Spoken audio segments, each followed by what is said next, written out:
Hello，大家好，歡迎大家再次翻到嚟我哋 Channing Consultant 嘅頻道，我係 Jeffrey。如果你係第一次嚟到我哋頻道嘅話咧，請記得首先撳 like、分享同埋打開你嘅小鈴鐺啦。咁今集我哋嘅影片咧，我哋大家分享嘅咧就係一個非常有趣嘅一個話題啦，關於我哋馬來西亞嘅拿督呢個名詞啦。好，欣賞我哋今日嘅影片啦。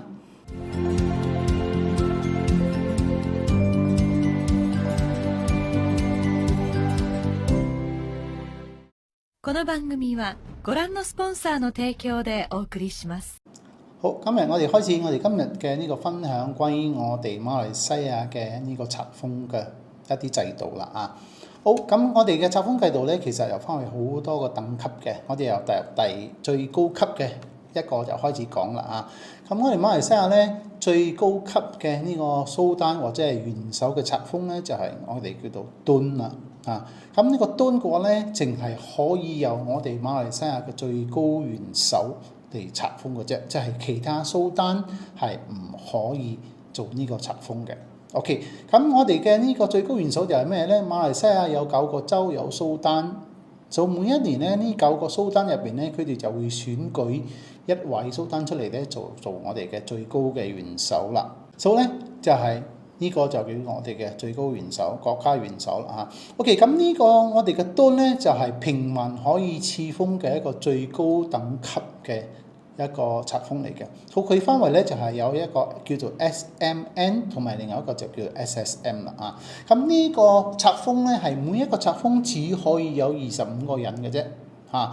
25個人唔係每一年，係總共在生嘅呢啲冊封者最高係25，所以咧每一個敦嘅等級咧係最多50個人嘅啫嚇。所以如果咧50個人咁，我冊封新嘅呢個敦點樣好啊？就係我等其餘嘅50個入邊，如果係有一位敦過咗身之後咧，我哋嘅最高元首咧先可以冊封一個新嘅敦嘅嚇。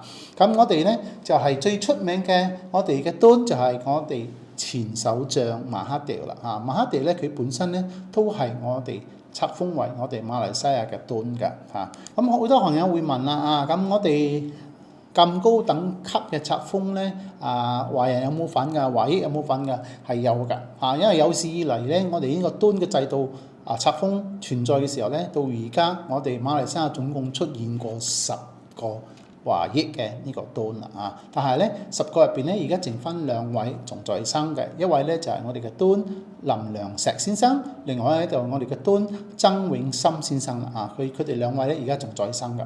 好，咁除咗敦，再第二個級咧就係我哋叫做Tan Sri啦嚇。咁呢個Tan Sri咧一樣的啊，就係淨係可以有最高元首冊封嘅啫，其他蘇丹係唔可以嘅。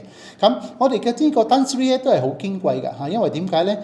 每一年咧就係同一個時期入邊嚇，唔係每一年啦嚇，淨係唔可以超過325個Tan Sri嘅啊，即係講咧，如果係邊個愛冊封Tan Sri嘅話咧，即係愛等到有其中325位其中一位咧過咗生之後咧，先可以委任新嘅呢個Tan Sri嘅啊。所以咧我哋嘅呢個Tan Sri咧就係而家最出名嘅一位Tan Sri咧，就係大家好熟悉嘅一位女明星啦嚇。嗰位女明星係邊位咧？就係我哋嘅楊紫瓊啊。楊紫瓊咧好多朋友係以為佢係我哋馬來西亞嘅拿督嘅啫，其實唔係嘅。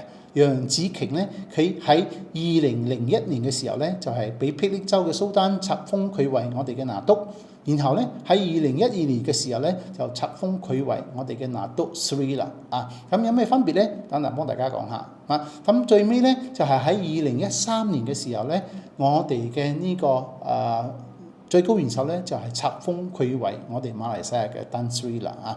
好，所以咧就係如果係受封嘅人數已經滿咗，一樣的都係要等到有人離世咗咧，先可以再冊封新嘅呢個Tan Sri嚟，幫我哋嘅都係一樣嘅。咁 OK， 再落嚟一級咧，就頭先我哋講到啦，楊紫瓊咧曾經到過我哋嘅Datuk Sri嘅啊。咁Datuk Sri咧其實咧以級數嚟講嘅話咧，Datuk Sri咧係幫我哋嘅Tan Sri係一樣嘅級數嘅。佢嘅分別喺邊度咧？就係、因為單 3淨係可以最高元首冊封嘅啫，即係如果係唔係最高元首嘅話咧，蘇丹淨係可以冊封最高嘅級數，就係叫做 Datuk Seri 啦。OK， 咁 Datuk Seri 咧就係、我哋嘅呢個喺州入邊咧，就係、蘇丹入邊嘅冊封咧係最高嘅級數噶啦。咁同一個時期入邊咧，每一個州淨係可以有40位嘅呢個 Datuk Seri 嘅啫。所以咧呢個係幫我哋嘅 Tun 同埋我哋嘅 Dan Seri 係一樣嘅。好，我哋嘅呢個下嚟一個咧 Datuk Seri 下邊咧就係、我哋嘅拿督啦。呢個係最多朋友聽過噶啦，拿督啦。咁如果喺馬來西亞嘅話咧，你睇中文字係一樣嘅拿督呢兩個字，但係咧英文嘅話咧，佢又有兩個，一個就係 DATUK， 一個就係 DATO 啦。有兩個唔同嘅呢個拼音嘅。有咩唔同咧 ？OK， 第一個咧就係 DATUK 咧，就係馬來西亞。我哋係有4個州，就係檳城、馬六甲、沙巴同埋沙撈越咧。呢4個州係冇蘇丹嘅，所以咧由呢4個州嘅最高嘅話事人咧，就係我哋嘅州元首啦。冊封嘅拿督咧就係 DATUK 啦。但係如果係佢係由蘇丹冊封嘅話咧，即係我哋同咗其他9個州都係有蘇丹嘅咧，佢哋冊封出嚟嘅拿督咧就係 DATO 啦。所以咧，你睇呢個拼音嘅時候咧，你就會知道大概呢位拿督咧係由邊一個州冊封嘅。OK， 咁另一個比較有趣啲嘅咧就係咧，一般上喺以前嘅話咧，我哋拿督嘅冊封嘅年紀係最少30歲以上嘅。雖然係冇法律嘅規定，但係咧一般上之前係冇人後生過30歲冊封為我哋馬來西亞嘅拿督嘅。但係咧有一位年輕有為嘅運動員啊，就係喺佢25歲嘅時候咧，就打破呢個紀錄啦。咁呢位出名嘅運動員係邊個咧？就係、我哋嘅拿督李宗偉啦。咁李宗偉咧就係喺佢25歲嘅時候，2008年嘅時候咧，就係、俾我哋嘅呢個蘇丹咧，就係、冊封佢為我哋馬來西亞最年輕嘅一位拿督啦。好啦，咁另外一個非常之有趣嘅啦。今日咧，哇！如果係我老公俾冊封咗 Tun， 俾冊封咗 Dan Seri， 俾冊封咗拿督嘅時候咧，老婆都有着數嘅喎。所以咧，如果係男士受封為 Tun 嘅話咧，好似我哋嘅前首相馬哈地咧，佢嘅老婆咧就叫做督班啦。就係俾佢嘅老婆嘅一個稱呼啦。如果咧係 Dan Seri 嘅話咧，佢咧就係、老婆就叫做 Puan Seri 啦。如果係拿督嘅話咧，佢嘅老婆咧，我哋叫做 Datin 咁解嘅。但係咧有一個咧就係、比較唔同嘅地方去幫大家講下。好似而家咁我所講嘅，如果男性如果攞到拿督嘅話咧，佢老婆咧就要有一個稱號噶啦。好似而家我攞到 Dan Seri 嘅話咧，我老婆就係 Puan Seri 啦。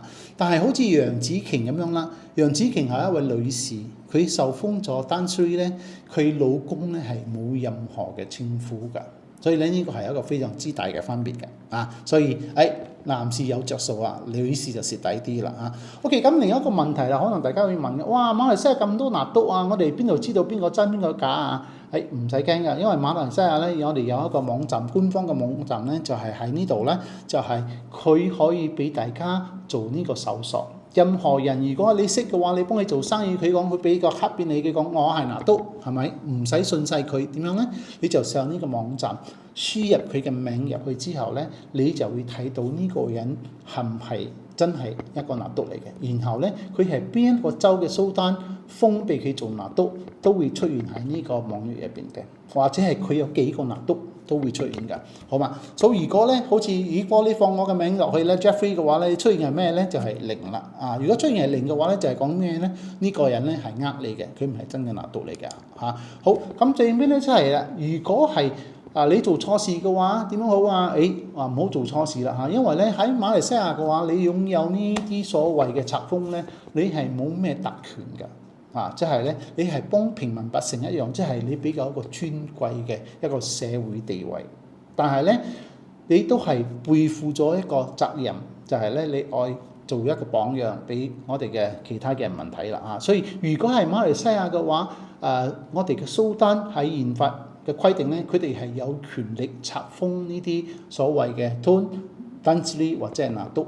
但係咧，如果係你做錯事嘅話咧，你嘅朵臭咗之後咧，我哋嘅蘇丹咧係可以撤翻你嘅呢個封號嘅。好似咧一個最知名嘅人士俾冊封攞翻嘅咧，就係我哋嘅前首長，我哋嘅納吉啦所以納吉咧都係俾蘇丹攞翻佢嘅呢個冊封嘅拿督。但係咧，佢係有好多個州俾嘅拿督嘅，所以佢而家都係一個拿督啦好，咁咧就係我哋嘅納吉同埋佢老婆咧，都係俾我哋嘅蘇丹攞翻嚟嘅。好啦，呢個就係我哋今日關於我哋呢個課題嘅一個分享啦希望咧大家咧會俾多啲了解除咗咧喺電影入邊聽到拿督之外咧，而家最少大家都有一個了解啦我哋馬來西亞咧除咗拿督之外，有啲乜嘢封號啦，好嘛？好，咁希望大家中意我哋今日嘅影片啦。如果係你中意我哋嘅影片嘅話咧，請記得分享、撳 like 同埋打開你嘅小鈴鐺啦如果有咩問題嘅話咧，都可以聯絡我哋嘅 WhatsApp 服務專線，我哋嘅 WhatsApp 服務專員咧都係好樂意協助大家嘅，好嘛？好，咁我哋下一集節目我哋再見啦，拜拜。